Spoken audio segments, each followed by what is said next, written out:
ठाण्याच्या राजकीय, सामाजिक आणि सांस्कृतिक घडामोडींचं वर्तमान चित्र दाखवणाऱ्या ठाणे वर्तमानमध्ये मी नितीन बोरसे आपलं पुन्हा एकदा हार्दिक स्वागत करतो। सादर करीत आहोत आजच्या ठळक बातम्या। ठाणे महानगरपालिकेच्या प्रभाग क्रमांक 15B मधून यज्ञा भोईर यांना उमेदवारी शिवसेनेच्या वतीने देण्यात आली आहे।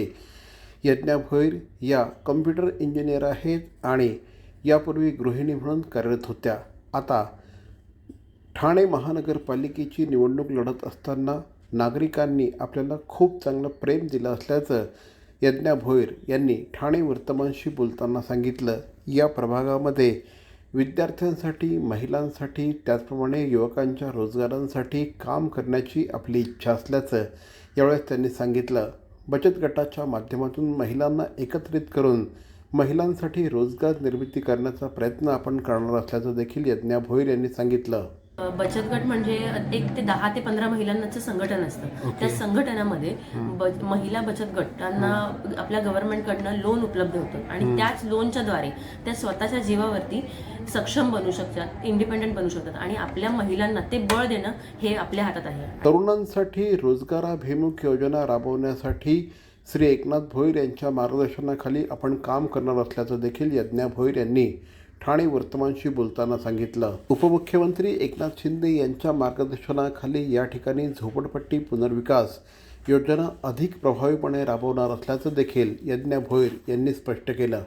झोपडपट्टी पुनर्वसनावरती आपले माननीय श्री एकनाथजी शिंदे साहेब ह्या गोष्टीवरती त्यांचं काम चालूच आहे आणि त्यांनी त्याच्यासाठी बरेचसे काही सुविधाही आणलेल्या आहेत। फक्त ते आता आपल्याला अंमलात आणायचे आहेत आणि त्यांच्या सहकार्याने आपण ते अंमलात आणायचा नक्कीच प्रयत्न। ज्या अर्थाने मी ह्या वार्डामध्ये एवढे वर्ष फिरते आहे, पाहते आहे, तर मी घरोघरी महिलांना असं एक घरगुती उद्योग करताना पाहते। तर मला त्याच सगळ्या महिलांना संघटित करायचं आहे आणि त्यांना एक उद्योगामध्ये त्यांना एक दिशा दाखवायची आहे। पण त्या छोट्या स्तरावरती ज्या काम करतात ना, मला त्यांना त्यांच्या एका स्तरावरून पुढे न्यायचं आहे।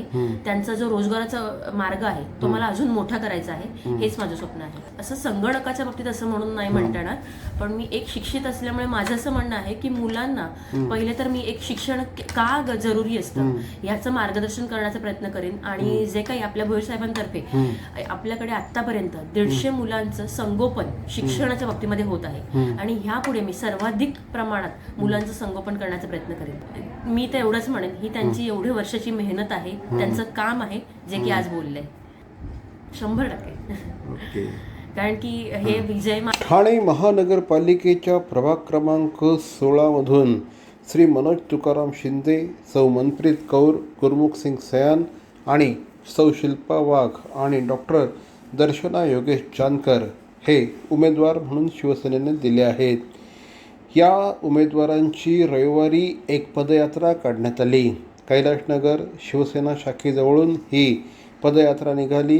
सुंदराबाई चाळ, आदिवासी पाडा, चांदणी चौक या परिसरामध्ये या संपूर्ण पदयात्रेचं आयोजन करण्यात आलं होतं। या भागातील नागरिकांसाठी अनेक महत्त्वपूर्ण योजना राबवण्याचा संकल्प आहे, मात्र त्यातही क्लस्टर योजनेच्या माध्यमातून या ठिकाणच्या लोकांच्या घरांवर असलेली टांगती तलवार दूर करण्यासाठी सर्वप्रथम प्रयत्न केले जातील, अशी माहिती या निमित्ताने माजी विरोधी पक्षनेते आणि नगरसेवक श्री मनोज शिंदे यांनी दिली। यावेळेस शिल्पा जितेंद्र वाघ यांनी देखील आपली भूमिका मांडली। त्याच्यामुळे हा सतत जो प्रश्न निर्माण होतो, गटार तुटले, पायवटाचे लाद्या तुटलेल्या आहेत, पाणी नाही आहे, हा सर्व गोष्टी एकाच आता याच्यामध्ये आम्ही निकालात काढायच्या माध्यमातून आम्ही क्लस्टर या ठिकाणी ज्याचं घर आहे त्याच्यापेक्षा जास्त साईजचं घर त्याला मिळेल। मोठा क्लस्टर झाल्यानंतर त्या ठिकाणी ग्राउंड होईल, समाज मंदिर होईल, जेणेकरून लग्न कार्य देखील करता येतील। अशा प्रकारचे एक मोठं प्लॅन आमच्याकडे तयार आहे। जसं ते इलेक्शन संपेल त्याप्रमाणे काही लोक ह्या आधी देखील शिंदे साहेबांना म्हणत होते की ही फक्त अफवा आहे म्हणून, पण ज्या किसननगरमध्ये बिल्डिंगी तुटल्या, साईराज बिल्डिंग तुटली, त्या सर्व लोकांना आता 32 माळ्याचे 3-3 टॉवर या ठिकाणी तयार आहेत। ही आचारसंहिता संपल्यानंतर सर्व तिथे शिफ्ट होणार आहेत आणि क्लस्टर त्या ठिकाणी होणार आहे। म्हणजे खऱ्या अर्थाने ते स्वप्न साकार करणारे एकनाथराव शिंदे साहेब हे पहिले उपमुख्यमंत्री आहेत आणि तशाच प्रकारे संपूर्ण या आमच्या भागामध्ये क्लस्टर करून गृहनिर्माण तयार होईल, एक चांगलं प्लॅनिंग होईल आणि प्रत्येक गरिबाचं स्वप्न पूर्ण होईल हे आमचं वचन आहे. माननीय नामदार एकनाथजी शिंदे साहेब यांच्या वतीने आम्ही 4 अधिकृत उमेदवार दर्शना जानकर, शिल्पा वाघ, माननीय मनोज शिंदे साहेब आणि मनप्रीत कौर या 4 अधिकृत उमेदवारांना एकनाथ शिंदे साहेबांनी आम्हाला तो मान दिला आणि आम्ही सगळे 4ही उमेदवार आज मतदारसंघामध्ये प्रचार फेरीत फिरतो आहे. तर आपण जर बघाल तर आज भरगच्च म्हणजे सगळे पक्ष एकत्र आल्याचं आपल्याला इथे आभास होईल. सगळेजण एक झाले, जे काय अपक्ष होते ते पण आले, जे पक्षाचे रुसलेले होते ते पण आले आणि सगळीकडे भगवामय वातावरण आहे. इथे दुसरा पक्ष दिसतच नाही आहे. त्यामुळे साहजिकच धनुष्यबाणच निवडून येणार आणि आपल्या महापालिकेवर भगवाच फडकणार याची संपूर्ण खात्री आहे. जय हिंद, जय महाराष्ट्र. दरम्यान ठाणे महापालिकेच्या निवडणुकीत मतदानापूर्वी शिंदे गटाचे उमेदवार बिनविरोध झाले असून मनसे ठाकरे गट आघाडीच्या उमेदवारांनी अर्ज मागे घेतल्यानंतर संतापलेल्या ठाकरे गटाचे नेते राजन विचारे आणि मनसेचे नेते अविनाश जाधव यांनी पोलीस ठाण्यात धाव घेतली. तसंच गुन्हा दाखल करण्यासाठी निवेदन दिलं आहे. त्यामुळे संबंधित माघार घेणाऱ्या उमेदवारांविरोधात कायदेशीर कारवाईसाठी आता महाविकास आघाडी आक्रमक झाल्याचं चित्र बघायला मिळालं आहे. ठाणे महानगरपालिकेचे मालमत्ता कर म्हणजेच प्रॉपर्टी टॅक्स भरण्याचे आवाहन. सन 2022-23 या आर्थिक वर्षाचे मालमत्ता कराचे म्हणजेच प्रॉपर्टी टॅक्सचे बिल ठाणेकर करदात्यांना महापालिकेमार्फत आर्थिक वर्षाच्या सुरुवातीस म्हणजेच माहे एप्रिल 2022 मध्ये देण्यात आलेले आहे. तथापि अद्यापही काही करदात्यांनी मालमत्ता कर महापालिकेकडे जमा केलेला नाही. सध्या आर्थिक वर्षाचा अंतिम टप्पा सुरू झाला आहे.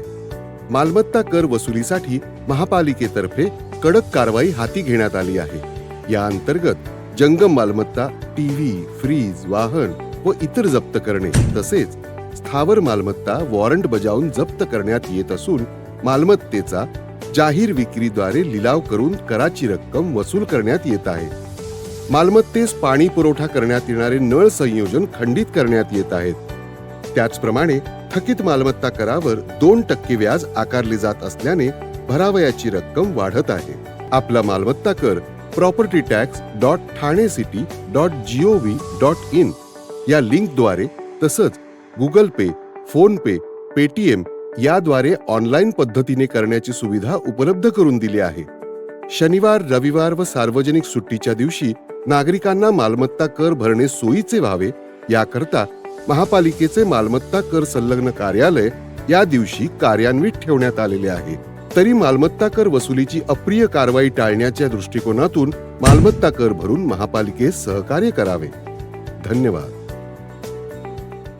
CP Goenka International School, nurturing talent at young age for scholastics, sports and performing arts in global perspective.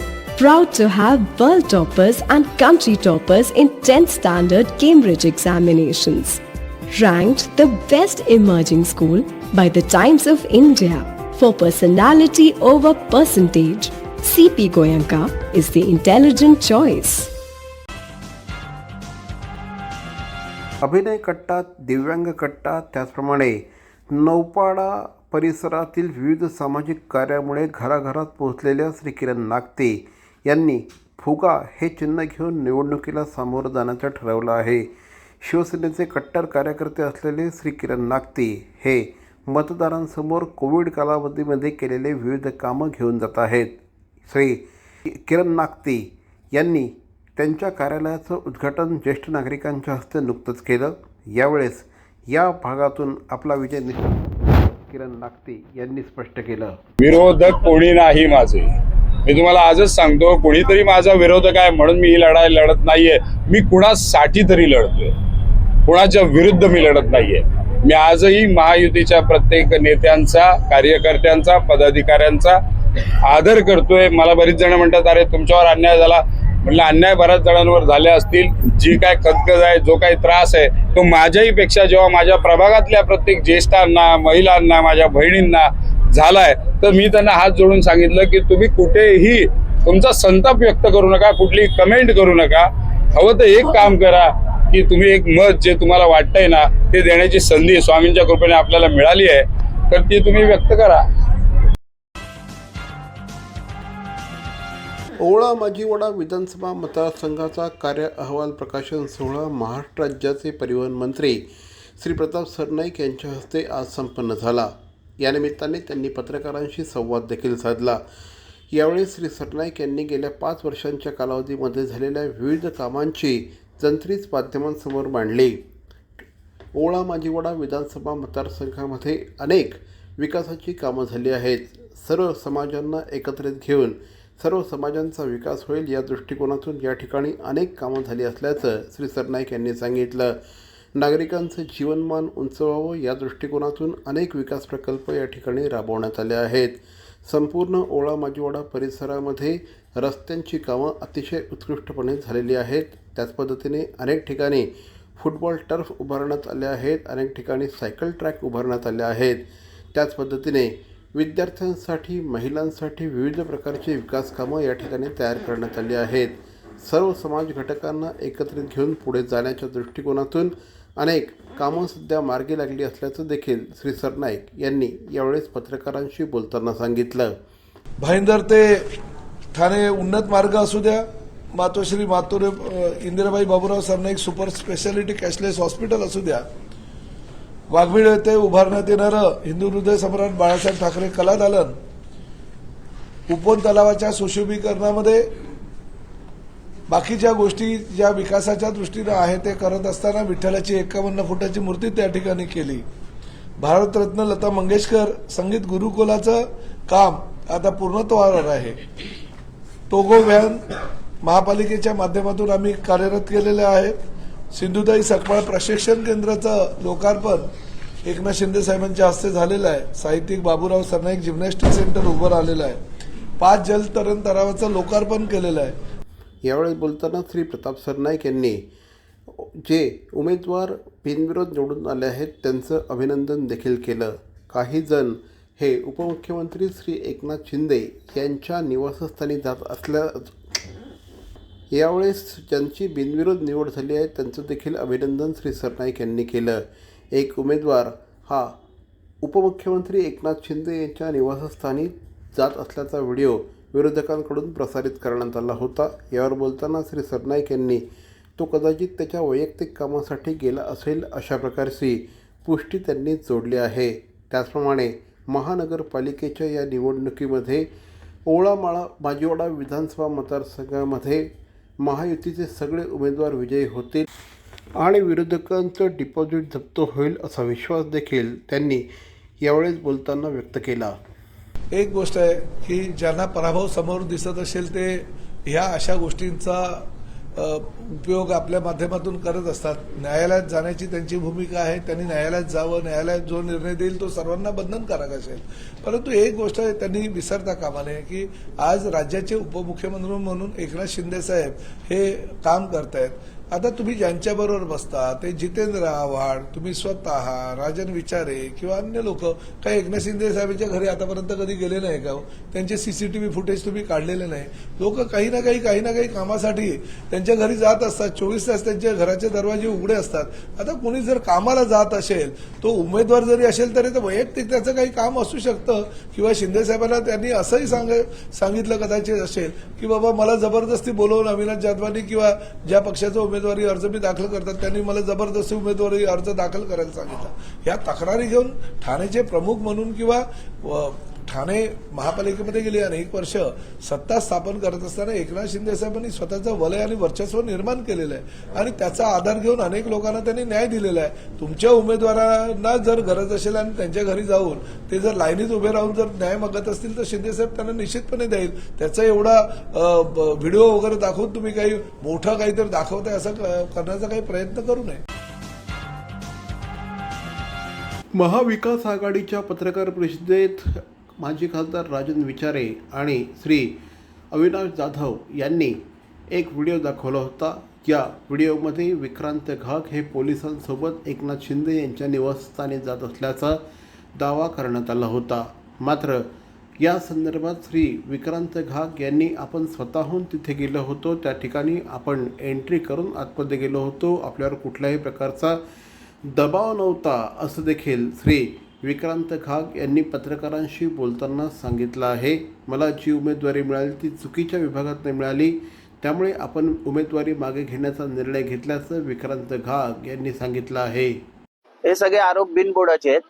मी शिंदे साहेबांना भेटल्यानंतर जरी अर्ज मागे घेतला असेल तरी माझं डिसिजन पहिलंच झालं होतं, कारण माझ्यावर कुणाचाही दबाव नव्हता किंवा काही नाही. माझ्या कार्यकर्त्यांच्या म्हणण्यानुसार मी माझा अर्ज मागे घेतलेला आहे आणि शिंदे साहेबांच्या उमेदवाराला मी पाठिंबा जाहीर केलेला आहे. मला कुठलाही अधिकारी आतमध्ये घेऊन गेला नाही. मी माझ्या स्वतः बुक मध्ये एंट्री करून DCM शिंदे साहेबांच्या बंगल्यात एंट्री बुक मध्ये एंट्री करून माझं नाव लिहून मी आतमध्ये गेलेलो आहे. बंगल्यामध्ये गेल्यानंतर माझे पक्षाचे अध्यक्ष त्यांनी मला फोन केला, त्यांना सुद्धा मी सांगितलं मी दुसऱ्या कारणासाठी आतमध्ये आलेलो आहे, मी पक्ष प्रवेश वगैरे काही नाहीये, मी शिंदे साहेबांकडे माझं दुसरं काम आहे म्हणून मी आतमध्ये आलेलो आहे.